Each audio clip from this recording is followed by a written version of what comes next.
As the leader of the Game Changers Incorporated, Eric travels the globe sharing his powerful and challenging insights on leadership, peak performance, managing and leading change, teamwork, and cultural transformation. Besides keynoting meetings and events, both domestically and internationally, Eric is also a trainer, consultant, and executive coach.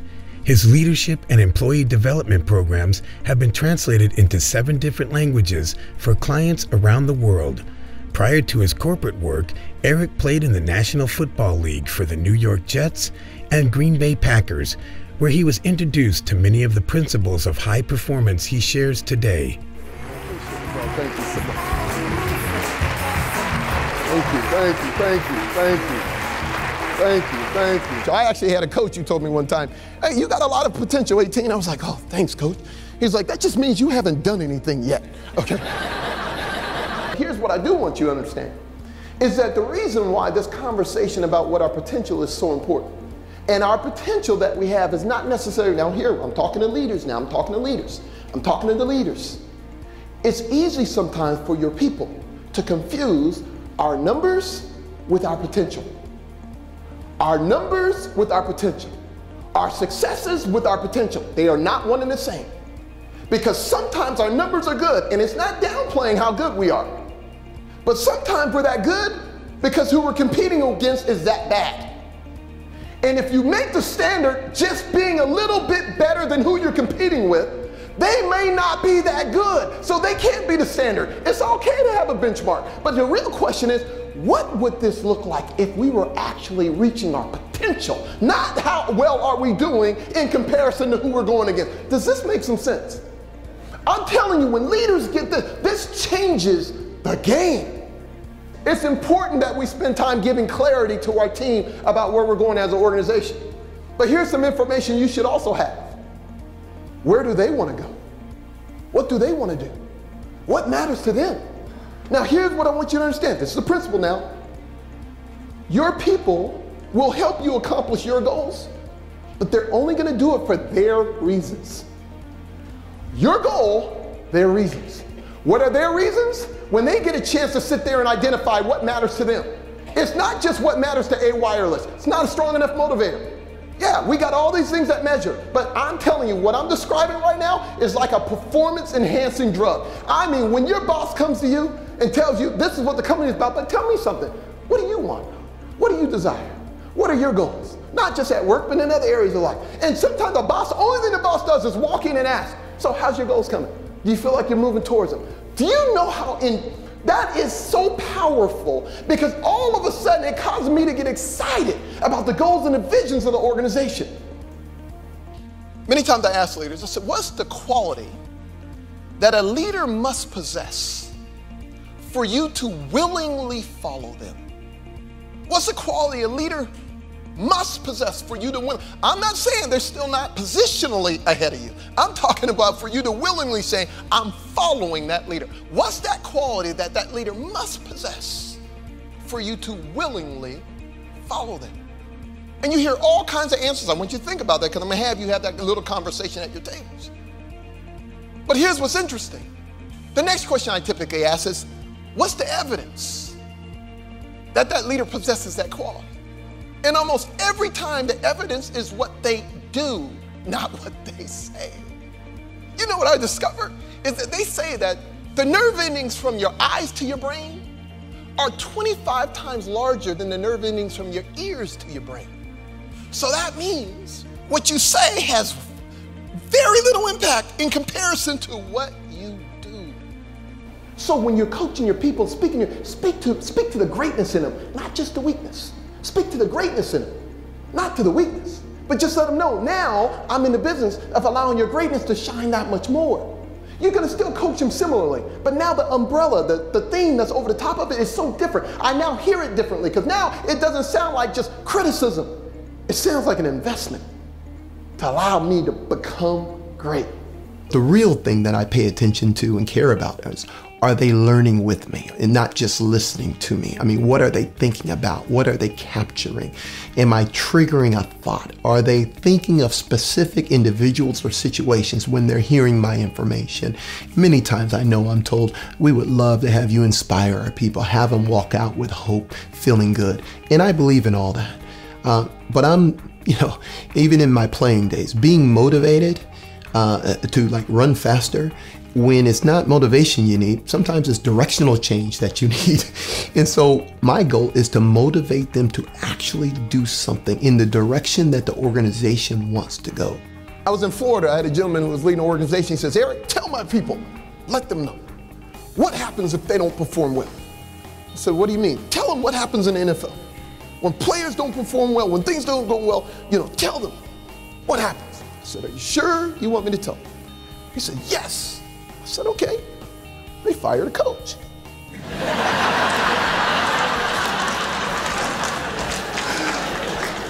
So that's how he looked at me. I'm like, hey, you asked the question. Okay? That's the answer, right? More importantly, when you look in the mirror, what do you see? Do you only see what you've done so far, or can you still see all the possibilities that are endless? Instead of seeing what you've done so far and go, man, I've arrived, I really did it, can you also see that what I've done so far is just a sampling of what's still possible in my life? That is a mindset. This isn't a feel-good speech. It's not just to make people feel, it's a reality. When a leader thinks this way, it sets the tone for the rest of the team. Here's what I've discovered from a leadership perspective.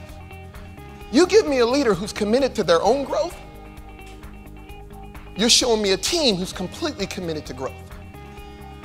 There's a lot of leaders talk about growth, but the real question, are they about growth? The reason is we're inspired by what we see, not just by what we hear about. This is why I really challenge leaders often, all the things and the stuff I'm going to talk about today. It's important that leaders become what I like to call inspired practitioners of what they preach.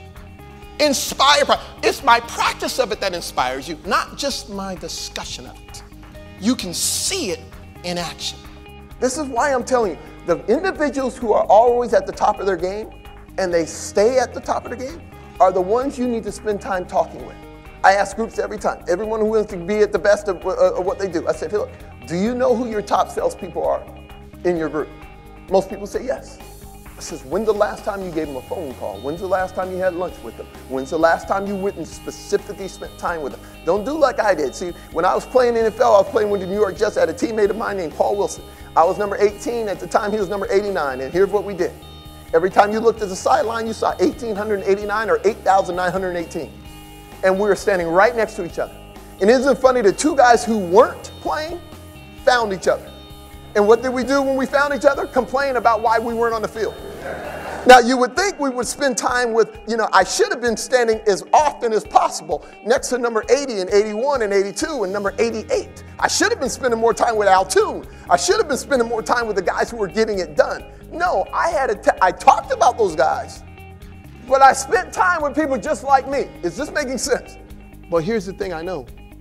There are times when I want to run around the wedge and not have those conversations. There are times when I want to run around the wedge and not have that conversation with my wife. There are times when I want to run around a wedge and not have those courageous, difficult conversations with my teams. There are times when I want to run around a wedge and not have to make these tough decisions. But when I run around the wedge, okay, when I don't run through it, the consequences aren't just on me. They're on so many others as well. And you all know this, and I'm not telling you something you don't know. I'm hoping this is just a reminder. What wedge is in front of you right now that you need to run through? Now, whatever just came to mind is it. Don't get rid of it. Don't throw it out of your mind like it didn't happen, okay? You know what I'm talking about. Either a person came to mind, a situation came to mind, a scenario came to mind. Run through it. Run through it. It's not nearly as bad as you're imagining it. That's the problem with fear. Until you confront fear, it grows. If you attack fear, it shrinks. When you run through fear, guess what? It's one of my mentors told me this. He says, Eric, remember, fear is a doorway you walk through, not a house you live in.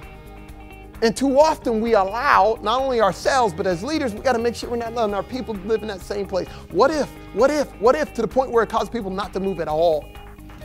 I don't just like keynoting, I love keynoting. I love the engagement with the audience. I love communicating a message, and not only communicating a message, but looking at the people and seeing that they can picture what I'm talking about. They don't just hear it, they can see it in their own minds. I spend a lot of time executive coaching, a lot of time in boardrooms, a lot of time doing cultural transformation and consulting assignments. Therefore, I can step on stage and keynote about things I actually experience. So it's just not great quotes and great this.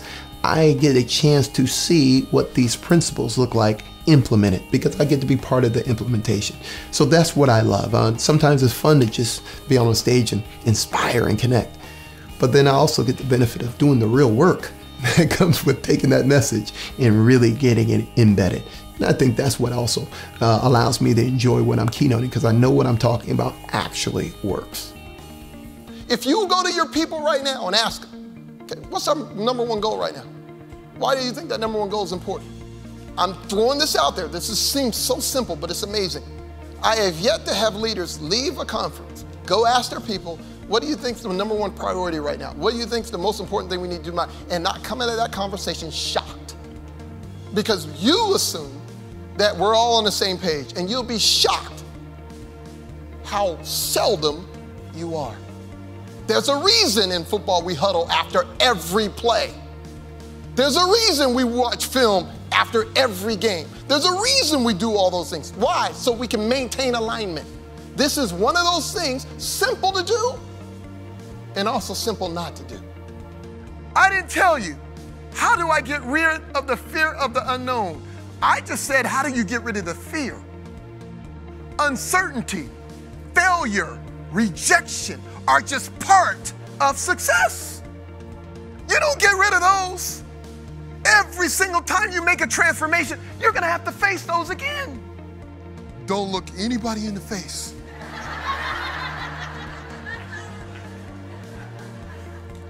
Kale starts taking off his watch. Guys are taking off their necklaces and putting it in their pockets. Because the four of us are walking down the stairs like this, not looking at anybody. There's barely anybody down there, but the four of us are standing right next to each other, like this. Because we don't want anybody to rob us. Everything I speak to from the stage, it's not just something I read. It's not just something I heard. There's credibility behind it because I've actually experienced what I'm talking about. Real life case studies, been there, done that, been through the conversations, been through the planning, been through the implementation, have endured all the things that go along with this message that's being shared. I don't like talking about something I heard. I prefer to speak about something I know. Now, the benefit of doing a lot of executive coaching is I've had the opportunity to walk alongside some fabulous leaders. And not just leaders for a couple of years. I've been working with some of these leaders for over 15 years. From when they went from a store manager or a district manager to now they're a CEO, and a couple of them have been CEO for some of the largest Fortune 500 companies. One is in charge of the whole global leadership for a Fortune 50 company. The opportunities to walk alongside these leaders on their journey is proof that many of these principles discussed about work. There's nothing new under the sun.